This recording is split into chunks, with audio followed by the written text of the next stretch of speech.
श्री स्वामी समर्थ. होळीचा दिवस दाखवते कसं आता आसाम शिरवाळे आणि पुरणपोळ्या बनवले, देवाला नैवेद्य दाखवला.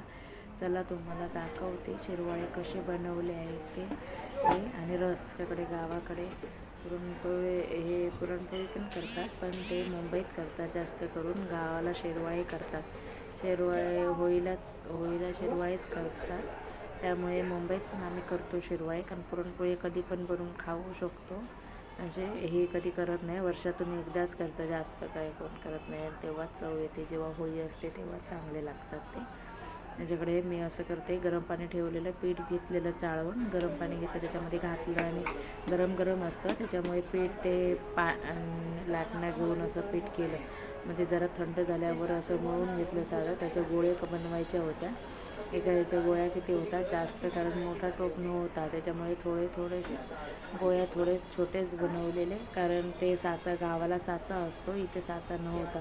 आम्ही जे चपलीचं भांडं असतं त्याच्यामध्ये शेवाचं जे हे असतं त्याच्यामधून शिरवाळे बनवतो, त्या भांड्यामधून शिरवाळे बनवतो. त्याच्यामुळे छोट्याशा गोळ्या बनवत होत्या, छोट्याशाच गोळ्या बनवल्या आणि हे केल्या. अशा गोळ्या सगळ्या बनवून घेतल्या, सगळ्या पिठाच्या. त्या झाल्यानंतर गोळ्या बनवल्या. किती झाल्या ते बघत होते मी, म्हणजे थोडे टाकून 2 वेळा हे करून घेतले, पाण्यात टाकून घेतले, कारण गोळ्या जास्त झालेल्या. पाणी असं उकळल्यावरतीच गोळ्या टाकायच्या, नाही तर ते पाणी शिजत नाही पीठ त्या पाण्यामध्ये. असं पाणी उकळलं त्याच्यामध्ये एक टाकून घेतली, सगळ्या गोळ्या टाकून घेतल्या मी त्या पाण्यामध्ये. आणि वर नंतर असं, आणि जेव्हा पाणीमध्ये ते शिजले नसेल तेव्हा ते खाली जातात, म्हणजे डायरेक्ट, कारण ते पीठ कच्चं होतं म्हणून ते खाली गेले. आणि जेव्हा ते पीठ शिजतं, जेव्हा असं उकळून जरासं ढाकण ठेवायचं त्याच्यावरती, झाकण ठेवल्यावरती ते शिजतात. हे असं आपण मुंबईत पण जास्त करत नाही आणि इकडच्या लोकांना जास्त माहिती नाही मुंबईकडच्या, पण आम्हाला आवडतात हे.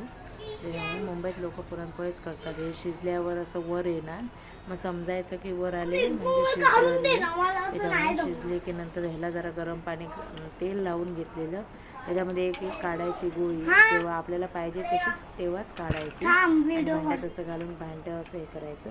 हात गरम असेल तर केळीचं पान घेतलं तर ताटामध्ये पण काढू शकतो, पण केळीचं पान असलं तर कसं चिपकत नाही खाली, ते गरम असतं पीठ, त्याच्यामुळे ताटाला असं पटकन चिपकतात. केळी काढत नाही. गावाला केळीचं सॉप असतं त्याच्यामध्ये काढतात ते मुंबईत काही भेटणार नाही म्हणून केळीचं आम्ही पान आणलेलं, केळीच्या पानामध्ये ते काढत होतो.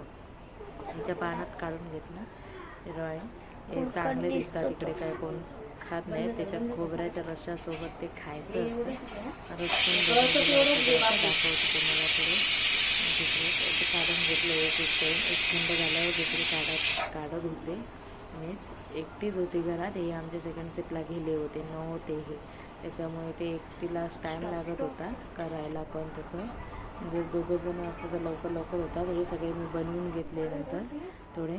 त्याच्यानंतर खोबरं हे किसून घेतलेलं, रस बनवायचा होता, त्याच्यामुळे हे गूळ घेतलं आणि खोबरं मिक्सरला लावून ते कपड्यात हे करून असा रस बनवायचा. त्याच्यात जिरं घालायचं, वेलची, ऋतूची मम्मी. ते बनवून झाल्यानंतर आम्ही होळी तिकडे हे करायचं, तो नारळ हे करायचं.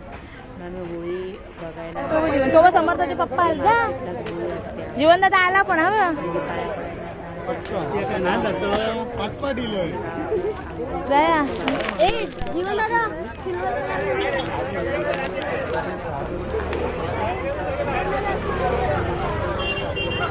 अंगारा लाया जरा असं बाबू, नाही साईडचं जरा असं घेऊन. चप्पल ठेव खाली. अगं थांब.